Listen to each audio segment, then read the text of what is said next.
আসসালামু আলাইকুম সবাইকে। কেমন আছেন সবাই? আমাদের সকালটা শুরু হয় সংসারের কাজ দিয়ে। মসলার বাটিগুলোকে একটু ধুয়ে রেখেছিলাম, সেগুলোকে ১ম এই গুছিয়ে নিলাম। এখন হচ্ছে চা বসিয়ে দিয়েছি, চা খেয়ে নিব। অনেকে হচ্ছে দুধ চাটা পছন্দ করে না, সমস্যা হয় বলে। বাট আমার কাছে কিন্তু ভালোই লাগে।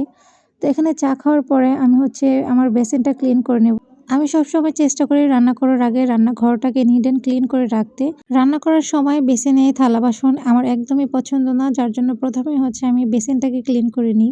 সমস্ত থালা-বাসনগুলো ধোয়ার পর আমি রান্নাটা শুরু করি। আর হ্যাঁ, আমি কিন্তু কখনোই রাতের খাবারের পর থালা-বাসনগুলো বেসিনে রেখে দিই না। সবসময় ধুয়ে রাখি। কখনো যদি শরীর খারাপ করে তখন হয়তোবা রেখে দিই। আর আমার হাসব্যান্ড একদমই পছন্দ করে না রাতের খাবারের পর থালা-বাসন এভাবে জমিয়ে রাখা। এদিকে হচ্ছে আমি দুপুরের রান্নাটাও বসিয়ে দিয়েছিলাম। এক চুলায় ভাত বসিয়েছি, আরেক চুলায় ডাল। ভাত নামিয়ে নিয়েছি। এখন আমি ডালটা বাগার দিয়ে নিব। একটা প্যানে পরিমাণ মতো তেল দিয়ে পেঁয়াজ কুচি, রসুন কুচি গোল্ডেন ব্রাউন করে ভেজে নিয়ে ডালটা বাগার করে নিব।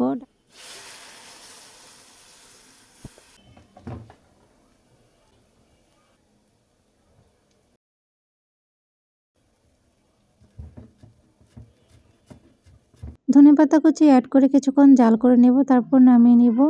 এখানে একটু লবণ প্রয়োজন ছিল, যার জন্য লবণটা দিয়ে দিলাম। দুপুরে রান্নায় করব বেগুন ভাজা। বেগুনগুলোকে ১ম এ আমি ধুয়ে নিয়েছি, তারপর কেটে নিলাম। এখন পরিমাণ মতো হলুদের গুঁড়া আর পরিমাণ মতো লবণ দিয়ে ভালো করে মাখিয়ে নিব।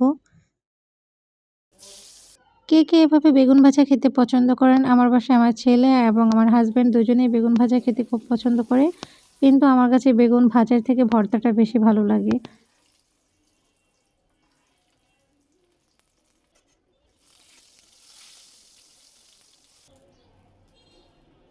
আর রান্না করব পাতাকপি ভাজি। ফ্রিজে একটা পাতাকপি ছিল। কার, কার পাতাকপি খেতে ভালো লাগে অবশ্যই কমেন্ট করে জানিয়ে যাবেন। শীতকালে এই সবজিগুলোর মধ্যে এটা আমার অতটাও পছন্দ নয়। তো পাতাকপিগুলো কাটা হয়ে গেছে। এখন আমি ভালো করে ধুয়ে নিব। ভালো করে ধুয়ে নিয়েছি। এখন এগুলোকে ভাপে দিয়ে হাফ সিদ্ধ করে নেব। চুলায় বসিয়ে দিয়েছি। এখন দিয়ে দিলাম ১ চা চামচ পরিমাণ মতো লবণ, যাতে করে একটু নরম হয়ে যায়। গরম তেলে শুকনো মরিচের ফোড়ন, পেঁয়াজ কুচি দিয়ে হাফ সিদ্ধ করে রাখা পাতাকপিগুলোকে আমি ভাজা, ভাজা করে নিয়েছি। আর রান্না করেছিলাম কাতলা মাছ। কাতলা মাছের এই রেসিপিটা আমি আমার ইউটিউব চ্যানেলে আগে থেকে আপলোড করে রেখেছি। আপনারা চাইলে গিয়ে দেখে আসতে পারেন। কাতলা মাছের এই রেসিপিটি আপনারা একবার হলেও ট্রাই করে দেখতে পারেন। যাদের বাচ্চারা আমার বাচ্চাদের মতো মাছ খেতে চায় না, তারাও মাছ খাবে। কাতলা মাছের ফুল রেসিপি আমি আমার এই ভিডিওর ডেসক্রিপশনে দিয়ে দিব, আপনারা প্লিজ দেখে নেবেন।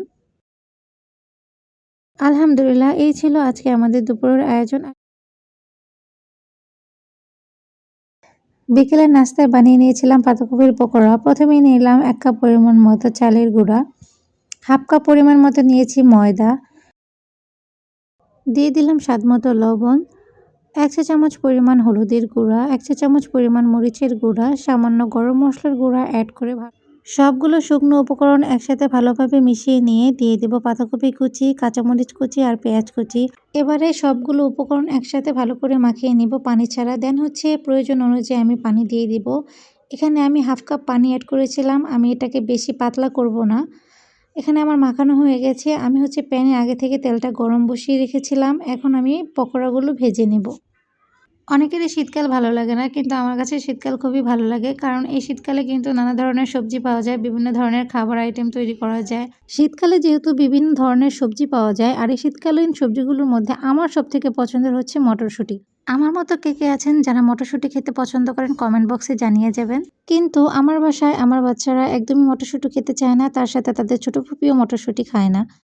আপনাদের সাথে কথা বলতে, বলতে ১ম খোলা ভাজা হয়ে গেছে। এখন আরেকটা খোলা বসিয়ে দিলাম। এটা ভাজা হতে, হতে আমি একটু চা বানিয়ে নিব। আজকে বানাবো সন্ধ্যার জন্য তুলসী চা। আর এই চাটা না খুবই হেলদি। এটা তুলসী পাতা দিয়ে বানানো হয়। এই চাটা বানানোর জন্য তেমন কিছু করতে হয় না। শুধুমাত্র ১ কাপ গরম পানির মধ্যে একটা প্যাকেট ছিটে দিলেই হয়ে যায়। আর যারা চিনি ছাড়া চা খেতে পছন্দ করেন তাদের জন্য তো এটা বেস্ট হতে পারে। কিন্তু আমি চিনি ছাড়া একদমই চা খেতে পারি না। তার জন্য হাফ চামচ করে নিয়ে নিলাম। আমার সকল বন্ধুদের বলছি, যদি আপনাদের কাছে আমার ভিডিওগুলো ভালো লাগে সবাই লাইক কমেন্ট করে আমার পাশে থাকবেন। আজকের মতো ভিডিওটি এখানেই শেষ করছি। কথা হবে পরের কোনো ভিডিওতে। ওই পর্যন্ত সবাই ভালো থাকুন, সুস্থ থাকুন। আল্লাহ হাফিজ।